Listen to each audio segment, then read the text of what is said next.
The future of progressive radio. This is the Dean Obadala Show on SiriusXM Progress 127.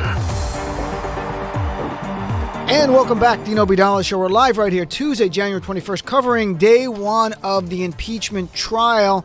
Today's just motions. Tomorrow, if all goes as planned, will be opening statements. Again, everything is beginning at 1 p.m. live unless otherwise notified. And that's because Chief Justice Roberts is Supreme Court duty, and I think some of the senators need to sleep. But right now, here to help us make sense of it, Raul Reyes, attorney, contributor for CNN.com, NBC.com, Telemundo, does everything in the world, but he's here right now. And the Dean Obadala Show. Exactly, you're here. He's a contributor to the Dean Obadala Show. So, buddy, let's talk about, did you watch, you were saying before you came in, a lot of Adam Schiff today earlier, Yes. a lot of the whole argument. So overall, what's your takeaway about who are you, what is something that stuck with you? Like, did you watch and you're like, that was really impressive? Well, two things jumped out at me, and obviously just one day. But one is that I think whatever you think about his politics, one of Adam Schiff's gifts is that he can take these procedural matters or legal matters, or even political matters, and distill them into very concise ideas, which is ordinarily in recent history is something Republicans are really good at. A simple message that everyone can understand and relate to and share with people. I thought he did a good job of that. Just bringing home like what this is all about and why we should care, why it matters. I thought he did a great job of that. And then having listened to the other side as well, I mean, I know it's early, and this is I'm sort of prejudging this based on what I've read, what I've seen, is that the Republicans' defense strategy, like in a sense, you could say it's incoherent, because depending on who was speaking, sometimes they were saying, well, look what Obama did. And then other times they were saying there was nothing wrong with it because he didn't actually commit a crime. And then other times it was flat out falsehoods, where for example, when they were saying that Republican leaders were not allowed into Republican members were not allowed into the SCIF. Right, which is a lie, and to me particularly audacious, considering that Chief Justice Roberts is right there, and you're in the U.S. Senate. So that was sort of a contrast to me. I have a very strong sense, probably you do too, that these will be two themes we see all the way through, with Democrats pounding home, not just lies, but Democrats like really trying to hone in on their message, and Republicans basically throwing anything against the wall and hoping that people will hear bits and pieces, and that will stick with them. So you were a lawyer. Did you do trial work at all? Did you ever do? Oh yeah, of course. So, to me, I really got the sense that Adam Schiff was remarkably prepared, knew what he wanted to do. He used a motion argument to lay out his opening statement, and I don't think the Trump team saw that coming. It really seemed like, I mean, they each had an hour. Pat Cipollone gets up, speaks for 3 minutes in a way like, he could have just said, I know this is a rigged thing, so I don't have to say anything. Sits down, Schiff gets up, he's got video clips, he's got exhibits, he's crushing, and he gets up, Cipollone, and one of the few honest things he said is that was hard to listen to. Yeah, because your client is getting destroyed. I'm being brutally honest. If I'm Trump, I'd be so pissed at them, because it does not seem like they did their job. They did not seem prepared. Because their opening statement won't be for days after. Let's be blunt. Their opening statement will be, and the earliest 4 days from now. Right. And they probably said, we're going to watch these guys for 3 days and then write our statement on that. And react. And the other thing was the delivery that they each have. Adam Schiff was very measured, very, just the facts, very skillful in that sense. Whereas Cipollone, is that the... Cipollone, everyone's different things. He was quite histrionic, it was so over the top. And in my experience, you don't usually want to take that when you're, as in court, that's a huge risk. It doesn't work with everybody. There's a lot of studies that shows it. The more buttoned down you keep it, you allow the jurors, you allow your audience to feel and make their decisions rather than attempt to lead them. And that was a big contrast to me. Danny Savalas, the MSNBC legal expert, he's just called in now because he was probably troubled by something I've said. This is usually happening. I'm kidding. Danny Savalas was troubled by something I said. Danny, what's going on here? No, of course not. You're here with Raul Reyes. Raul Reyes is here today. Hi, Raul. I hear you. I was on hold much longer than someone of my stature should have to be. But this is the Howard Stern show. You've got to wait here. I agreed with what Raul had to say, but I'm on a break over here across the street at 30 Rock, and I thought I would call in because it's pretty hectic over here. Let me ask you, buddy. Let me ask you my gut reaction. What you think? That Adam Schiff used a motion argument to make his opening statement and caught the Trump team completely off guard, and they were blindsided because Adam Schiff didn't just make an argument. He had video clips of Trump. He had exhibits to use, and Cipollone opens by speaking for 3 minutes out of the hour, sits down, basically going, I know it's rigged. You're going to vote for what we want because I work with McConnell on this resolution. That was the sense I got. Schiff goes up, bulldozes him, and then they have to get up, and it was like stream of consciousness defense. It was uncoordinated, unpersuasive, uncompelling. Very emotional. What do you think, Danny? Yeah, can I tell you? Yeah, and I was listening to Raul say this, and I have to agree that when it comes to emotion, what's really hard to explain to people who've been raised on TV courtroom dramas is that emotion is actually counterproductive. So even though you may believe in your position and that makes you emotional, that actually, if that comes out in your argument, it actually can hurt you. For some reason, there's something about human nature, and you see this a lot with cops. In cop culture, it is of the utmost importance that no matter how chaotic things are, stay calm. It's got to be even voiced. And the same thing with argument to people in court is that if you come off as emotional, you come off as less credible. I know that's counterintuitive, but it's true. And so that's the opposite in talk radio. It's the opposite, by the way, Danny. That's right, exactly. You have to be a firebrand, right? If you're not, people like you don't care. The other thing too is that I kind of credit the Apple culture with the growing use of these with video and PowerPoints and bullet points. And, some people can overdo it, but it can be, if it's done seamlessly and well engineered, and believe me, I've used these before, everything can go wrong. I get very nervous even when I see other people using demonstratives because everything can go kablooey with a PowerPoint. And, but when it works seamlessly, like it did today for the most part, it's really effective, and it can really bring the viewer along or the listener along. And incorporate, there's a lot of studies, I think, that show that, if you involve the brain and the visual aspect, again, these are all tools that the House managers used well.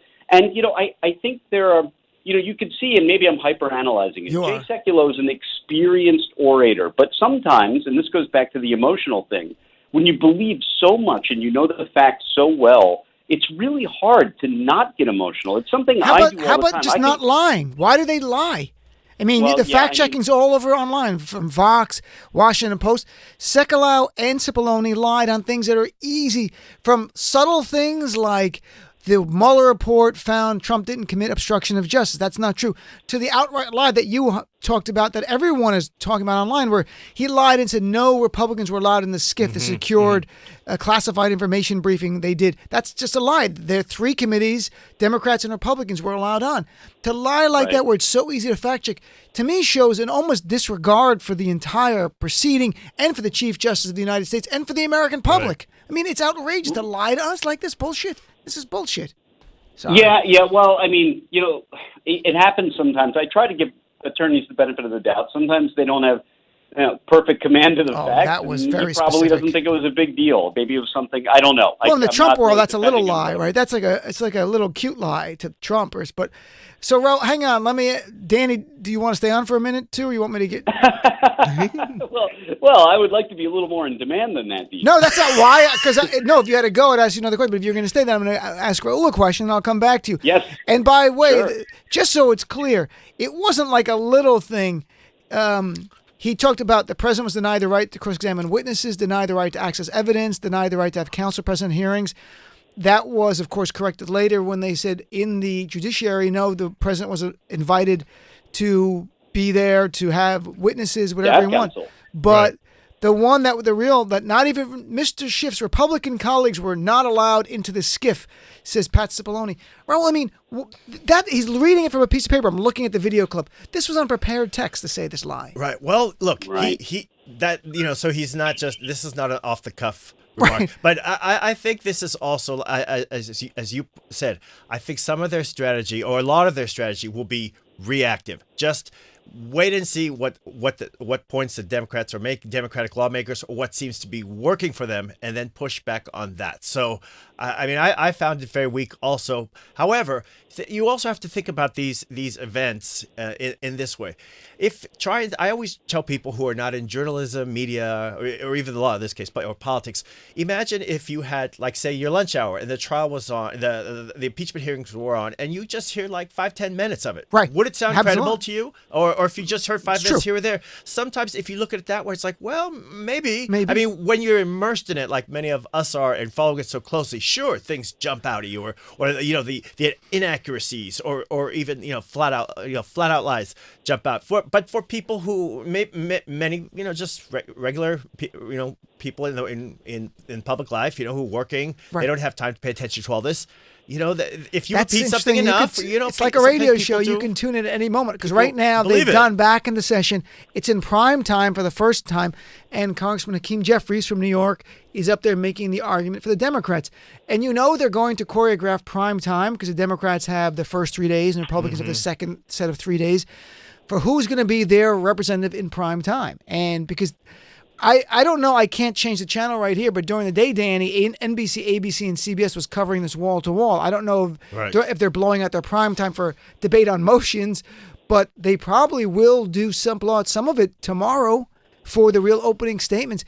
Danny, what do you think of, if you were advising the Democrats, if you were Lawrence Tribe, who's advising them, what would you say they should do? Because they have 24 hours over 3 days, assuming the resolution has now been tweaked. It does pass, and I think it will pass. How do you think they should break it up, knowing to try to get the most for the real jury, which is not the senators in the room? The jury is the American people. Yeah, isn't it interesting that strategically, when the Republicans sought to make these hearings go until 1, 2, 3 in the morning, ridiculous. They were essentially trying to bury it, so most of us, at least I, would be asleep for a lot of it. But they're also it's a gambit, because they're also going to end up having hearings during prime time. And I wonder, how much that could possibly backfire on them, because now, like you said, the strategy becomes, how do we put our best foot forward at the optimal time? And I just want to add another thing that I think is so interesting about these teams, is that you really have a fascinating potpourri of advocates, not necessarily even lawyers. Not everybody on these teams is a lawyer. But really? In the House managers, yes, the one from Florida. Val Demings? Val Demings. Oh, the former police chief. Oh, I know she was a police chief. I assumed she was a lawyer, but go ahead. You're right. I didn't think of that. Right. So, but you don't need a lawyer. And frankly, I've been saying this, you don't necessarily need a lawyer, because this is not an adversarial process in an Article III court. You don't need to know the rules of evidence. You don't need to know the rules of civil procedure. You need to have a relationship. Don't forget that the defense team in the Clinton trial, near the very, as the trial began, they rushed out and considered adding House managers, but actually added a former senator, not because he was a skilled lawyer, but because he was a former senator. It was Dale Bumpers. And that's why, you add people to these teams for all kinds of reasons. Now, think of this. It's fascinating. The House managers are mostly lawyers, but they're selected from the House. So they must be members of the House, which means they aren't necessarily career trial attorneys. But then you have the president's team, which people often say is composed all of private lawyers, but that's not true either. Don't forget, someone like Pat Cipollone, I don't know his pedigree, but he may not, speaking up in oral argument may not be his cup of tea. No, it's not. The way it I is for today. I was tweeting. Is this guy actually a lawyer? I was tweeting. So sorry.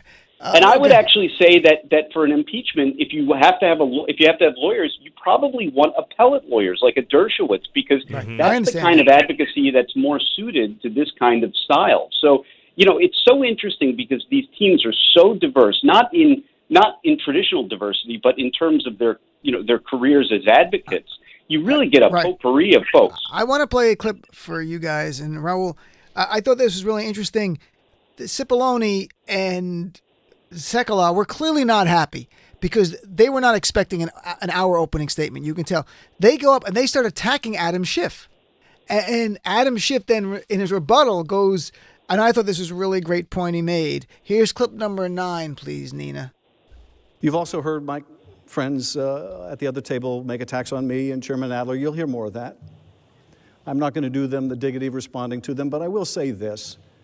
They make a very important point, although it's not the point I think they're trying to make. When you hear them attack the House managers, what you're really hearing is, we don't want to talk about the president's guilt. We don't want to talk about the McConnell resolution and how patently unfair it is. We don't want to talk about how to pardon the expression, ass backwards it is to have a trial and then ask for witnesses. And so we'll attack the House managers because maybe we can distract you for a moment from what's before you. Maybe if we attack the House managers, you'll be thinking about them instead of thinking about the guilt of the president. So you'll hear more of that, and every time you do, every time you hear them attacking the House managers, I want you to ask yourselves, away from what issue are they trying to distract me? What was the issue that came up just before this? What are they trying to deflect my attention from? Why don't they have a better argument to make on the merits? So when when Danny's on, I usually make fun of his clothing because I can't defend the arguments. I'm like, nice tie. I'm kidding. So Raul, what do you think of? I thought that was interesting the way he made it. And again, he's got such an easygoing yet a gravitas at the same time, Adam Schiff, which is a remarkable quality. Very grounded. Yeah. Very, just the facts, man. Very grounded at that, which works to his advantage in this type of setting. That what he's talking about, I think, is something that by now people are, I think more and more people are just very accustomed to, which is the Trump administration's just overall strategy of diverting and distracting attention from whatever is the issue that they don't want to talk about that. And we saw that with witnesses. I mean, we saw that today when they were raising questions about who is the whistleblower, where is the whistleblower, people's character, all sorts of things, so as not to get into, questions like, why don't you want witnesses? Why don't you want transparency? Why do you not seem to buy into the fundamental American notion of checks and balances and the notion that the legislative branch should be, execute its duty to provide oversight on the executive branch. They want to steer far away from those questions and just do character assassination, continually obviously raise these process questions. And speaking, to the idea of this as a trial, which it is, but I think it was Jennifer Rubin. It was in the Washington Post. I believe Jennifer Rubin made some important points that also stuck with me today, which is the sense that we've talked a lot about the idea of senators as jurors. But remember, there are very clear distinctions from, say, your typical juror in a criminal case. If you're a juror in a criminal case, you're not allowed to speak to the press or really anyone about what you're seeing and hearing and learning. You're not allowed to make objections. You're not allowed to question people. In this instance, in this court, senators can do all of those things. So as you mentioned, they are not the jurors, the Senate members. The jurors are us. And If anything, Jennifer Rubin, I believe, pointed this out, if anything, the defendants are maybe the Republican lawmakers who at some point down the road will, as Schiff pointed out, all of these stories, all of the facts, all of the evidence will come out, and then they will be held accountable at some point. I hope so. Hey, Danny? Yes, right here. Danny, yes, did you look at you read everything. Did you read the brief of the Trump lawyers? Legal defense. I did. I mean, obviously, as with most multi-100-page documents, he reads everything. I skimmed it. Yes. All right. No, but okay. So I will bring your attention to the very point I want to talk about.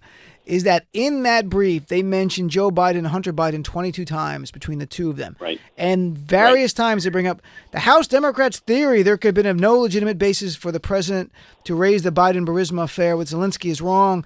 They talk about Joe Biden. They actually lie in their brief here, and it's remarkable it's not called out. They actually call the prosecutor who was fired, who actually he resigned, but in any event, the prosecutor everyone says is fired. They call him an anti-corruption prosecutor, when in reality, he was a guy who was stopping corruption prosecution. But my point is, there's a great deal in their briefs about Hunter Biden and Joe Biden. Do you expect in their opening statement they use it as a platform to try to help Donald Trump's 2020 campaign by just smearing Joe Biden and Hunter Biden as much as possible, specifically Joe Biden? Yeah, well, I think that's a real risk. I just talked about this on NBC News Now. What? Yeah, I did. And my theory is I think I have more really listeners dangerous. than that has viewers. I have to admit. This is a dangerous area because, to argue that it's one thing to argue that Hunter Biden, it's a stretch to argue that Hunter Biden posed some kind of corruption threat to the United States that President Trump had to personally investigate. But that's what the defense team has to work with, and that's the corner that they've been painted into. So they have to double down on that argument. But it's always been a stretch. I think their argument, and I'm almost quoting verbatim in their brief, is essentially that when the president does something he's authorized to do, and it's a legal act, but it's done with a bad motive, how can that be impeachable? And my answer to that is a couple different ways it can be impeachable. Because, look, if he does something that is, there are a lot of things in the law that if you do and they're lawful, but you did with a corrupt purpose, then they're illegal. And then part two is that you just had a report come out that said that the withholding of aid by OMB was unlawful, not criminal necessarily, but unlawful. And for impeachable offenses, you don't need actual crimes. Well, Alan Dershowitz disagrees with you, but that's the new thing. It's so funny. Republicans are like, it doesn't allege a high crime or misdemeanor. And they talk about it like literally, like if the president was public intoxication, which would be a misdemeanor, then you could remove him. Right. Or harassment, you could remove him, some kind of low-level misdemeanor type of offense. But what do you guys think? I wrote about this for CNN, and thankfully, finally, somebody reputable in the media brought it up last night on Rachel Maddow's show. Neil Katyal, is that how you pronounce his last name? Katyal. Was on Katyal. and said about calling witnesses. And he goes, they should consider calling Donald Trump as a witness. And I wrote an article for CNN about it a few days ago and going, there's no Fifth Amendment protection here. And I had Glenn Kirshner on, Danny, before you disagree, who backed me on this, by the way. But the idea of that this is not, there's no loss of liberty. The Fifth Amendment does not apply here. You can call him as a witness. Who knows more about anything than Donald Trump? Call him, if nothing else, as a negotiating ploy to maybe get some other witnesses. But if they had the votes in the Senate, I wish they would call him. What do you think, Raul, about the idea of, is there a downside you can see the idea of calling? A downside? I don't really see. You're not going to get the votes in the Senate, but even positioning yourself strategically in the media, you're playing to the media and the home audience. I don't really see a downside, for the Democrats in calling him. Obviously, asking for him, they're not going to asking. Obviously, huge risks for Republicans. I think it would serve the Democrats in the sense that just gets to the broader question.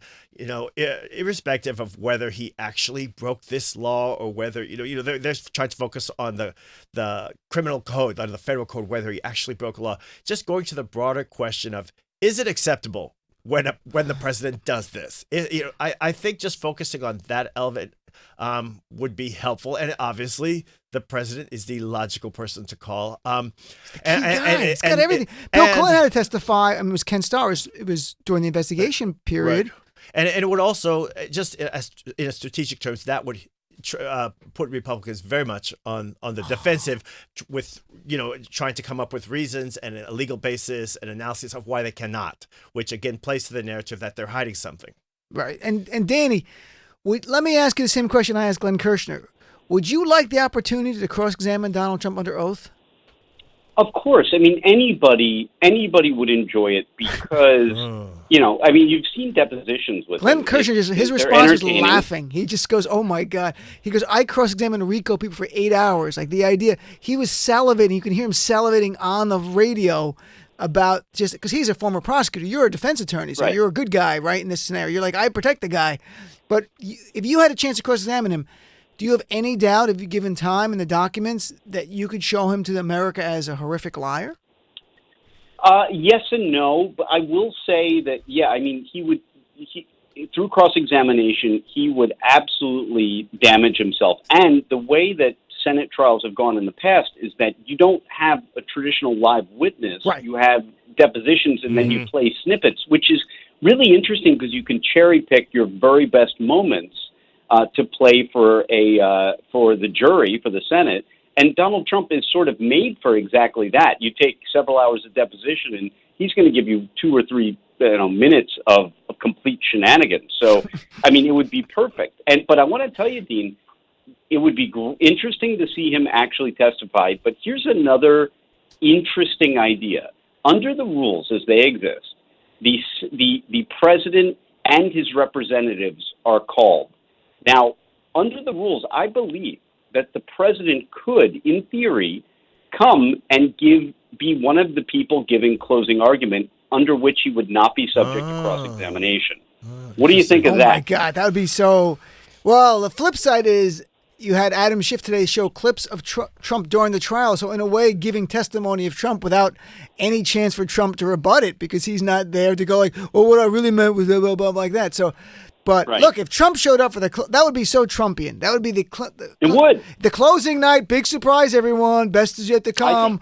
But remember that Trump is so, as a witness or someone is so incredibly risky for the same reasons that he is like that anyone would want to cross-examine him, whether you're typically on the prosecution side or the defense side, because he offers so much without being asked. As in like the Lester Holt interview, you get him on one subject and then he gives you all sorts of other things. If you just Mike Pence knew everything. Right, What? right. If you stay, he's the type of personality, like a witness who, if you just can bite your tongue and stay quiet, he will give you so much more. We've seen that again and again. He self-contradicts, he projects, and he loves. I think there's some type of impulse to implicate other people who are on that's from the vice all the way up to the vice president. I don't know. It's Rudy Giuliani. Did so that. as someone who would be subject to a cross-examination, or even someone who would be speaking before the Senate, he cannot help himself because he riffs, and that is very, very dangerous to the Republican lawmakers. So, Danny, if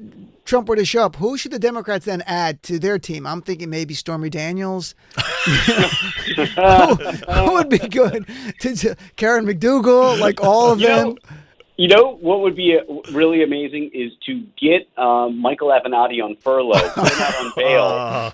Poor Michael Avenatti. He would be a good cross-examiner. He'd been on the show a couple of times. We were becoming not friends, but like friendly, like coming on the show, and then boom, I didn't know it. That shows us no one in the media vetted Avenatti. We're just like, wow, he's really good on TV. And then he was on like nonstop, and then he was a nice guy in person.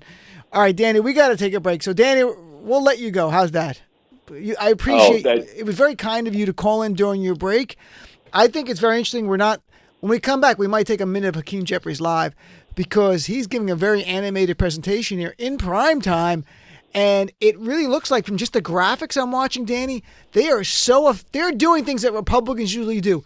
They're showing graphics that if you're not even watching with the sound on, they had won before. How many witnesses did Trump block? Oh, great. 12. Yeah. How many did Clinton? 0. How many did Andrew Johnson? 0. Like this kind of simple stuff. You're like, wow, that's kind of, how many witnesses and all the past this impeachments. is stuff that if you glance at the screen for 10 seconds, oh yeah, you get it.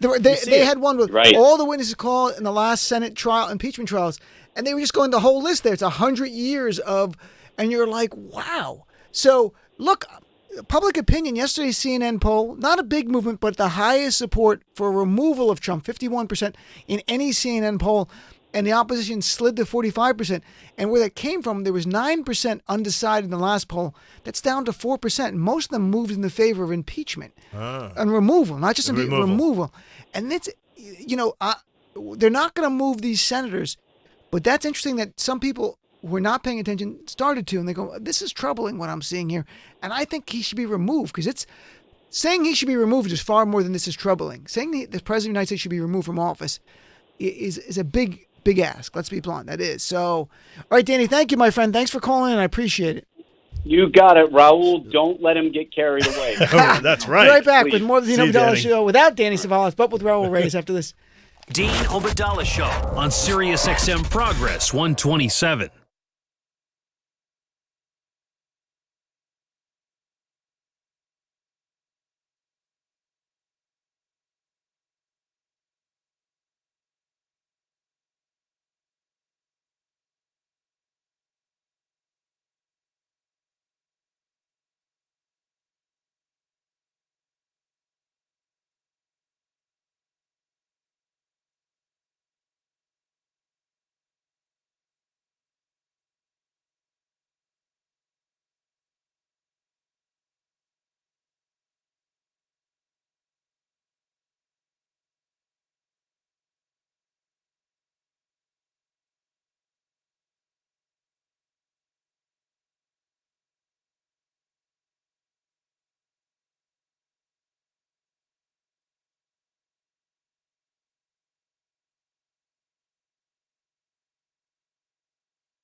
Investigation revealed that President Trump personally ordered Mr. Mulvaney to execute the freeze.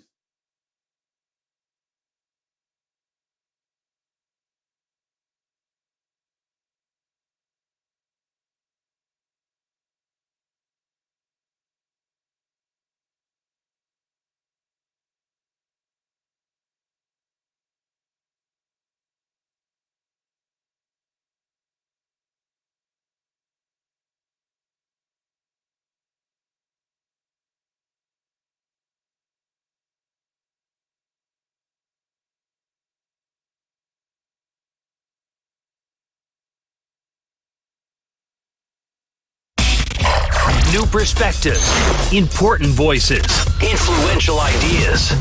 This is the Dean Obadala Show on SiriusXM Progress 127. And welcome back, Dean Obadala Show. We're live right here, January 21st, watching the first night. They're going on just on motions. Here with Raul Reyes. Here, let's take a little. It's midway. Hakeem Jeffries, congressman from New York. He's one of the Democratic House managers. They're arguing very specifically a motion to get a subpoena approved by the Republicans, because they need Republican votes, with the Democrats, to subpoena Mick Mulvaney to testify in this trial, because he is OMB director. He knows everything. He's the guy who said, yeah, there was quid pro quo, get over it type of thing. So let's hear just about a little bit of him, Nina, live. President Trump's inauguration. He testified that everybody was in the loop and that it was no secret what was going on. In fact, as early as May of 2019, Ambassador Sondland made clear that he was coordinating on Ukraine matters with Mr. Mulvaney. Here is what David Holmes, an official at the U.S. Embassy in Ukraine, had to say on that matter. Well, Ambassador Sondland's mandate as the accredited ambassador to the European Union did not cover individual member states, let alone non-member countries like Ukraine. He made clear that he had direct and frequent access to President Trump and Chief of Staff Mick Mulvaney, and portrayed himself as the conduit to the President and Mr. Mulvaney for this group. After the U.S. delegation returned from the inauguration of the new Ukrainian president in April, they were able to secure an Oval Office meeting with President Trump to brief him on their trip, in part because of Ambassador Sondland's connections to Mick Mulvaney. Then, during a June 18, 2019 meeting, Ambassador Sondland informed National Security Council Senior Director. So I wanted to dip in live because we can only watch what's going on. I could read the closed caption. What I find interesting is that they're taking the same page as Adam Schiff. Adam Schiff used an argument on a motion for rules to explain the whole case.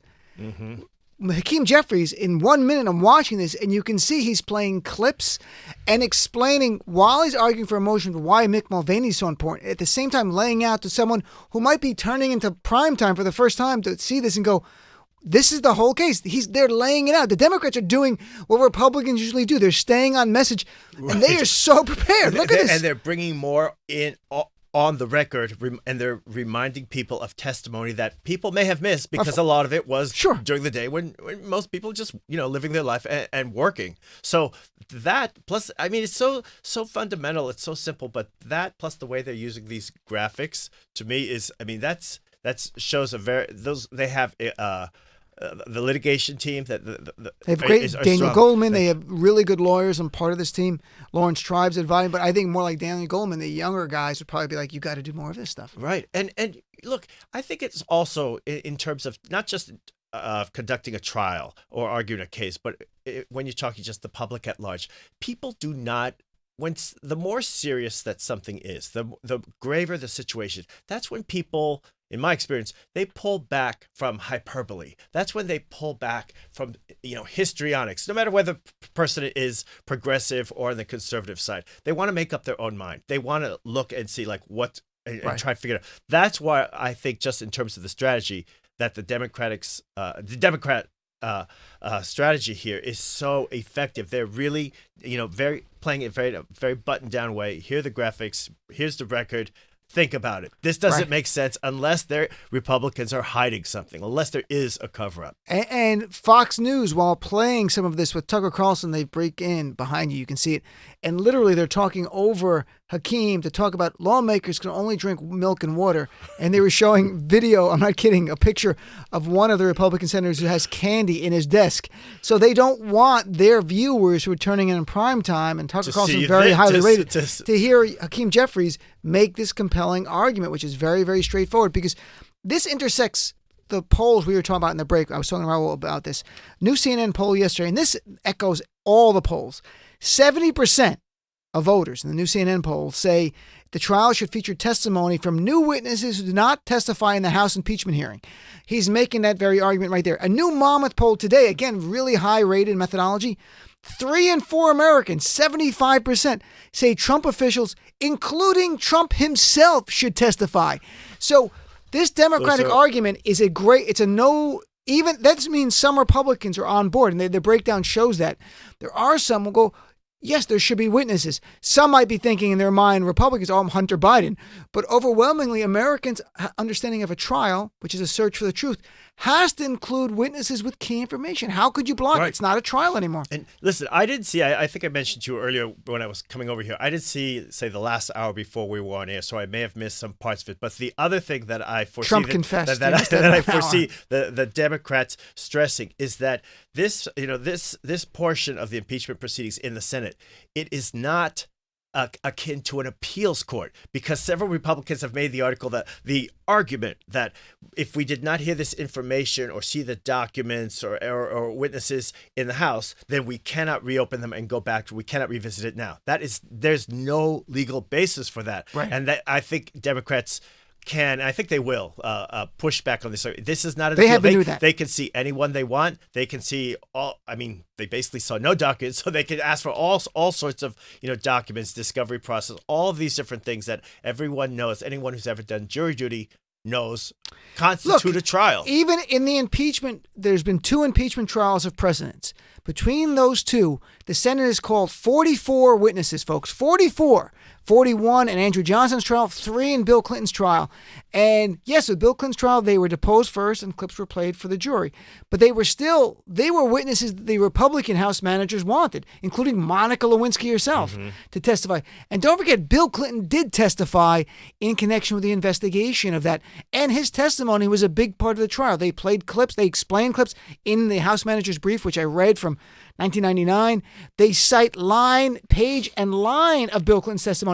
It was a huge part of the oral arguments and opening statements. That's one of the things that is so frightening to Republican lawmakers, the idea that Trump could be deposed, because I mean it's been a generation. But think about it. If you're over a certain age, you still remember Bill Clinton saying things like, it depends on what the definition is, or right. That's I the famous did not one. have sex with that woman. Very particular lines. I mean, they stand out in people's memory. I mean, they become iconic, and that's one of the things they're afraid of in terms of the notion of bringing in the president. That a few things that he say will become imprinted on the consciousness, and that will be a huge burden for them to overcome. I also have to note that right now, just looking at this CNN poll, 51% of Americans support impeachment of removal of Trump. That is higher than any time in Bill Clinton's entire proceedings against him. It never got to over 50% ever. It was low 40s most of the time, to be frank. And for Richard Nixon, if I recall correctly, the highest, it was around 57, 58, maybe 60%. And that was after the smoking gun came out.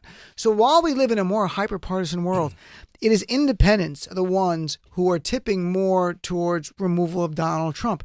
And if you're a Republican running for re-election on the ballot, that's got to concern you. Unless you're a House Republican in a very, very red district, if you're in a purple state and independents are breaking towards impeachment and you're blocking witnesses, I don't know how that plays, but I don't think it doesn't help you. Let's put it that way. And unless over the next few weeks, as this plays out, unless there's some type of radical shift in the Republican strategy, it's not going to get better, because eventually we will come to the witness question. And I mean, I was trying to think as lawyers, you think of both sides.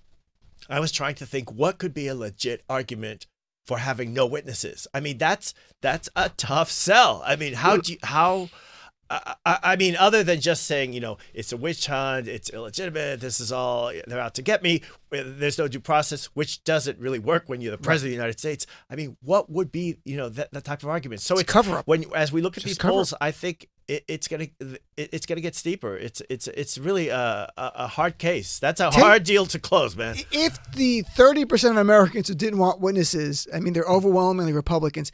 If it was a Democratic president on trial, they'd all be for it. I really wish they would just do a blind test and go, do you think in a trial of a president, not Trump, but a president, witness should be called to the Senate, even if they not testify in the House, but they have relevant firsthand information? I bet you see 90-something% of Americans say, of course. There have been polls that way. For example, when you poll, when universities and these news organizations poll and ask questions about President Trump himself, his behavior or his conduct or issues, you see certain results that haven't changed that much over his presidency. But I'm thinking of one time, it was not so long ago. The question was asked in a more neutral way. Do you think it is all right for the president to solicit for an intervention in our election? Then it was overwhelmingly no. When you take that individual out of it, then you see where people really feel, and that's a By the way, they're for showing the Party. Mick Mulvaney clip, the infamous clip now during that press conference where he said, quid pro quo, get John over it. Carl goes, well, you describe it as a quid pro quo. And he goes, yeah, it happens all the time. Get over it. So what the Democrats have done, they've used a motion argument. This is really effective, and I can't applaud them enough. They used a motion argument to make a substantive argument. And that's something Republicans do. Right. And they're showing the merit, which is really remarkable. And people out there who aren't from a low background, you might not appreciate. You would have expected this. This is not normal what they're doing. It's something that Republicans would have done to them, which makes me think that Trump is going to be fuming at this, right? I mean, it's Switzerland. It's the middle of the night. I'm sure he's up screaming at this stuff. The sound you hear screaming is Trump right now. The guy fled. Trump is going to be totally exhausted through this Davos conference because he's going to be up in the middle of the night, rage tweeting, but he's going to be so tired all day long. But don't you think this is going to push more for him to say to his lawyers, you've got to get Hunter Biden? And they've got to fight to get, or at least talk about Hunter Biden the way they're doing now. Yes. And because in their brief, and that's why I read the portion of the brief specifically it did, and it's a big section in the Trump lawyers' brief about Hunter Biden and Joe Biden. And there's some things that are truthful, some not. I actually looked at the footnotes, and some, they were able to find reporting in the Washington Post about Victor Shukin saying, the prosecutor who was fired, he actually resigned, folks. He was never fired. He resigned. But that the one who resigned was investigating Burisma, but it was reported. But then later, when you see other articles, use of the footnotes. Exactly. When you see other articles that I did a lot more research in 2015, 2016, which you can do a Google search based on that time frame. At that time, Shukin, everybody wanted Shukin out. There was not even a hint he was investigating Burisma. And later, the best thing I saw was about a year and a half, 2 years later, talking to John Solomon or Breitbart or one of those right-wing things. He goes, well, I had plans to open an investigation into Burisma, and then later sort of walked that back. But even that statement means you were not investigating Burisma at the time. And that's the facts I've seen. If it was different facts, I would tell you. I'm not related to Joe Biden. If I was troubled by what Joe Biden did, I would say something. Right. Do I think Hunter Biden took advantage of his dad's name to get a job, a no-show job on a company? Yeah. That's what people do in this world. Ivanka Trump. Right. Exactly. So Ivanka Trump. Exactly. So that's life. But there's not even a hint that Hunter Biden did anything illegal. He used his name to get a job. There's not even a hint that Joe Biden, when you go back and look at the stuff from 2015 and 16, I'll talk about it in the show maybe tomorrow or the next night, how the IMF, the International Monetary Fund, said, we're not going to give money anymore if they don't fire this prosecutor. Mm-hmm. This was not Joe Biden. This was a concerted effort by the West to get rid of this guy. So, but I still think you're going to see, look, if they would lie on little things, suckle out, and everyone knows that. I'm just giggling, Dean, because I know you're super progressive. Right. You're a super progressive man, but see, you're doing it. You're falling into that trap of discussing who?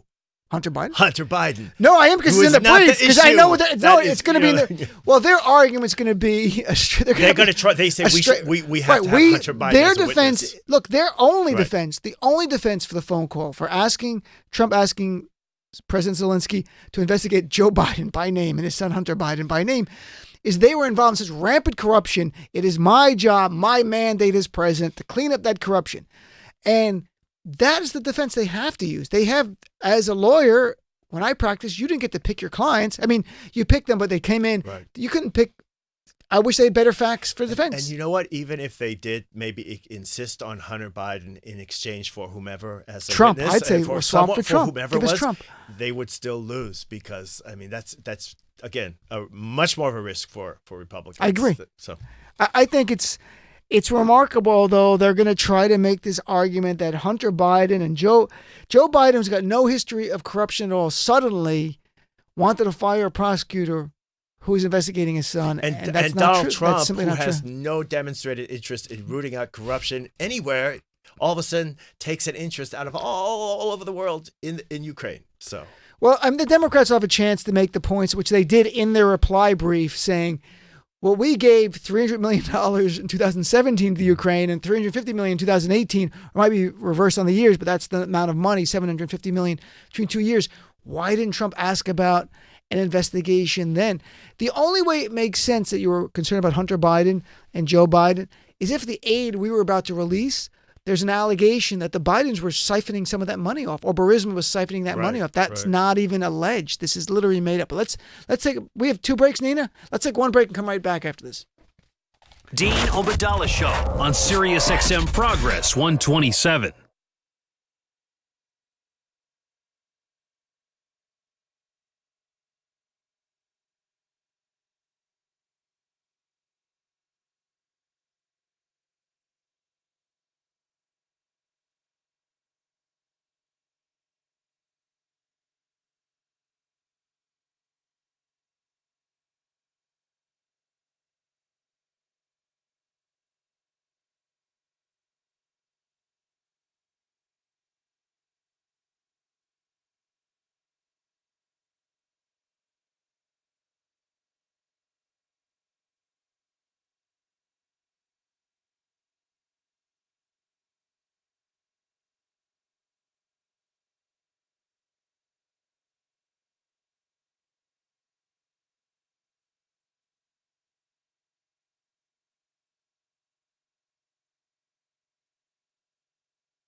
And now, more of the Dean Obadala Show on Sirius XM's Progress.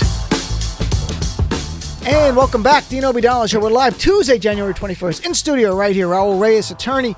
Going to shift gears for the last few minutes here because it troubled me to so end because we had such a sincere conversation on my show about Democratic unity. The only chance Trump has to win, and I'm not making people, trying to make people feel better. This is the truth. If he can split us. If he can't split us, the people who don't like Trump, from Democrats, the people in the middle, to even on the right, he can't win. So I'm upset when people did Never Warren. I was really upset that the hashtag, and then respond Never Bernie. I was upset by that. Now Hillary Clinton was trending all day on Twitter for a while. Interviewed in her documentary, interviewed about it, and she was talking about Bernie Sanders, saying for years nobody liked him, no one worked for him. He's a career politician. It's all baloney, and I feel bad for people who got sucked in. And she says, yes, I stand by that statement. And then she went after Bernie bros, and that's a different conversation. The Bernie bros have done some toxic stuff in the past. At least Bernie has denounced them. But then she said, would you endorse Bernie Sanders? And she said, I'm not going to go there yet. We're still in a very vigorous primary season. Hillary Clinton knows the right answer. If you want party unity, the answer is, of course, whoever the nominee is. You don't have to say you like Bernie. This stuff, to me, I find... It's everything from our leaders should be unifying and animating us and energizing us. Anything by anyone, if Bernie said this, I'd be saying it's wrong the same way. Right. I find this so troubling because I want us to beat this guy, Trump. It's very detrimental in not only just in terms of, like, say, reopening old wounds and looking to the past. I mean, that, that the 2016 is over. That, it's what's also troubling to me is that when she makes a comment like this, who loves this type of debate besides Republicans, or who loves this type of issue is Russia, because that, the Russian bots were going crazy today, promoting this whole idea that I like Bernie, I don't like Hillary. I mean, they thrive on this type of thing, and they amplify it across Facebook and other platforms. So yeah, very, very disappointing that not only that, but also the endorsement question, because ironically, that was something that Hillary she in the past, and her supporters criticized Bernie Sanders for, that he maybe did not give her a full-throated endorsement, or that he could have done more after the primaries over. So yeah, just disappointing. She knows disappointing all around. Everyone here, we all know the right answer. If you're a Democratic leader and someone said, will you support anyone who gets the nomination? We say in this show, vote blue no matter who. Vote blue no matter who is our mantra. That should be the same thing for our leaders in our party. And I like Hillary a great deal. I was a surrogate for her in 2016 to the Muslim community. So I'm not coming at this from anywhere other than a fan of hers. No, but I will criticize any Democrat who's a leader who says something that can be used to divide us. That's I was going to say the same thing. Exactly. No this matter too important. If any candidate had said that, I would have think it oh would my have been God, anywhere. like, why? That we don't, Can't do that. It's just in this country, whatever side of the aisle you're on, when we get into these very divisive personal politics, that just plays into the hands of Russia. So let's take a quick break. Come right back after this. Dean Obadala Show on Sirius XM Progress 127.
You're listening to the Dean Obadala Show on Sirius XM's Progress.